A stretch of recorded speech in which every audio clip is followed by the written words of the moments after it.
saya, Miss Maharani Novitarina.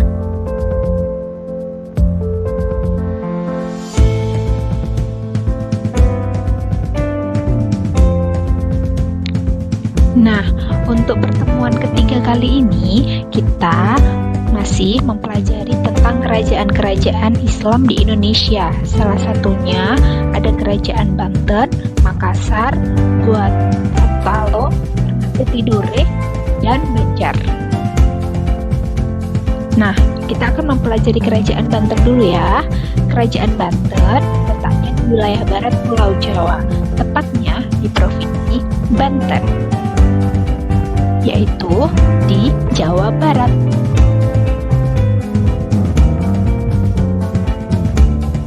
Nah, Kerajaan Banten ini, raja pertamanya adalah Raja Hasanuddin, yang merupakan pendiri dari Kerajaan Banten.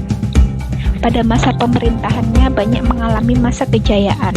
Kemudian nanti Raja Hasanuddin ini digantikan oleh anaknya yang bernama Panembahan Yusuf. Nah, pada masa Panembahan Yusuf, beliau berhasil memperluas kerajaan dan berhasil menguasai Kerajaan Pakuwon dan Kerajaan Pajajaran yang merupakan benteng terakhir dari agama Hindu.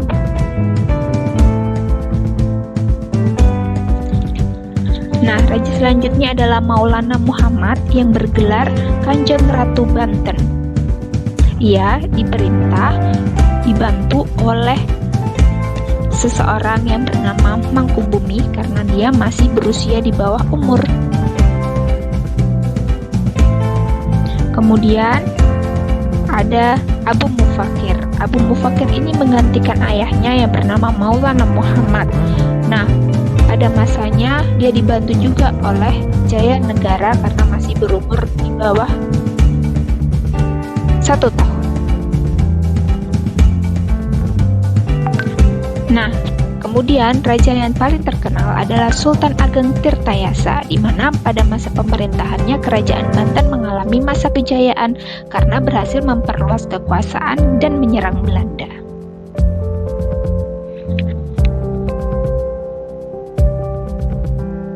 Nah, kemudian setelah itu terjadilah peperangan antara Sultan Ageng Tirtayasa dan anaknya yang bernama Sultan Haji.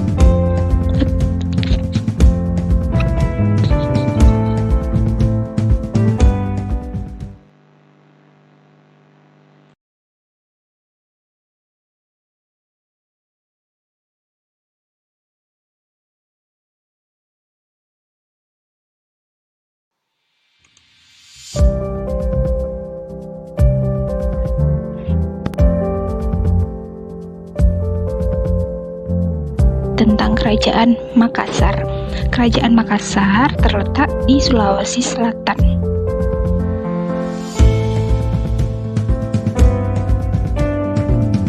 Nah, Kerajaan Makassar ini sebenarnya adalah sebuah persatuan dari beberapa kerajaan, yaitu nanti ada Kerajaan Goa dan Kerajaan Talo yang lebih dikenal dengan Kerajaan Makassar karena pusat pemerintahannya berada di daerah Makassar.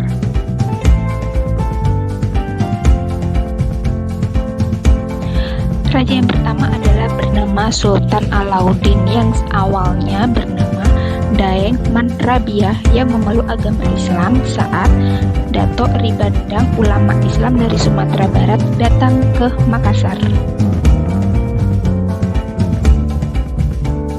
Nah, Kerajaan Makassar ini mencapai masa kejayaannya pada masa Sultan Hasanuddin, di mana pada masa pemerintahannya beliau banyak menguasai wilayah dan terlibat banyak perang besar melawan VOC.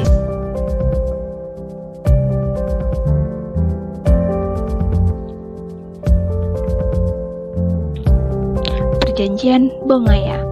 Sempat terjadi perjanjian Bongaya ini antara Belanda VOC dengan Sultan Hasanuddin, yang isinya lebih banyak menguntungkan pihak Belanda. Nah, pada akhirnya nanti Sultan Hasanuddin ini digantikan oleh anaknya yang bernama Mapasudan. Samba ini juga begini melawan Belanda dan menentang yang namanya VOC. Tapi pada akhirnya nanti VOC atau Belanda ini menyerang Makassar secara besar-besaran. Oke, kita lanjut ke kerajaan selanjutnya, yaitu kerajaan Ternate dan Tidore.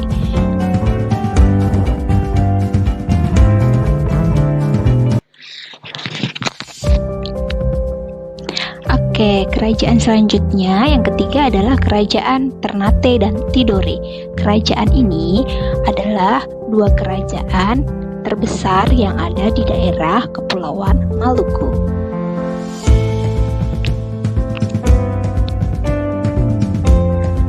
Nah, secara geografis, kerajaan Ternate dan Tidore memiliki letak yang sangat penting dalam dunia perdagangan.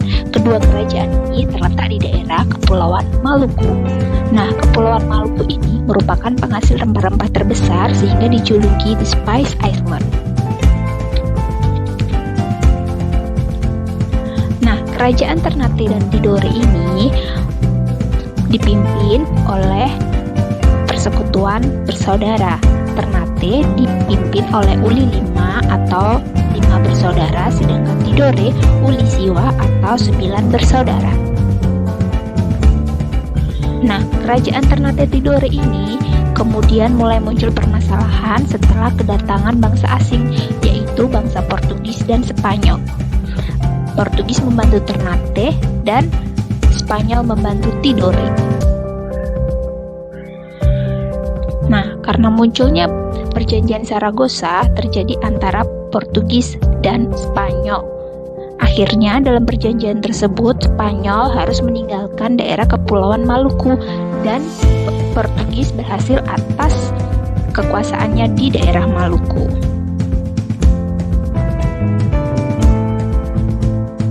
Nah, karena sifat Portugis yang sewenang-wenang melakukan monopoli perdagangan, pada masa pemerintahan Sultan Baabullah, beliau berhasil menentang Portugis dan berhasil mengusir Portugis dari Maluku.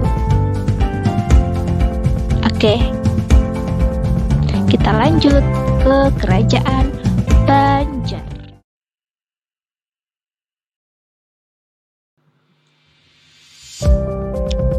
Oke, kerajaan yang terakhir adalah kerajaan Banjar.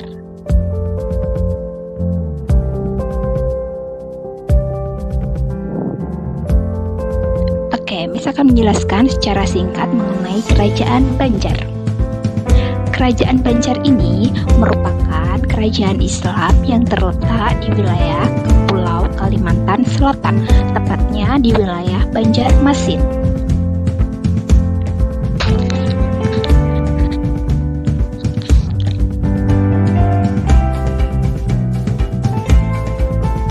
Pada awalnya, kerajaan Banjar ini merupakan wilayah dari kerajaan Daha yang bercorak Hindu. Nah, nanti terjadi perselisihan antara Raden Sudra dengan Pangeran Tumenggung, di mana nanti pada akhirnya ada raja yang bergelar Sultan Suryansyah. Nah, di dalam kerajaan Banjar ini ada raja yang paling terkenal melawan Belanda, yaitu Pangeran Antasari. Untuk lebih jelasnya mengenai kerajaan Banjar dan kerajaan yang lainnya yang sudah Miss jelaskan tadi, silahkan kalian baca handout dan kerjakan tugas keterampilannya.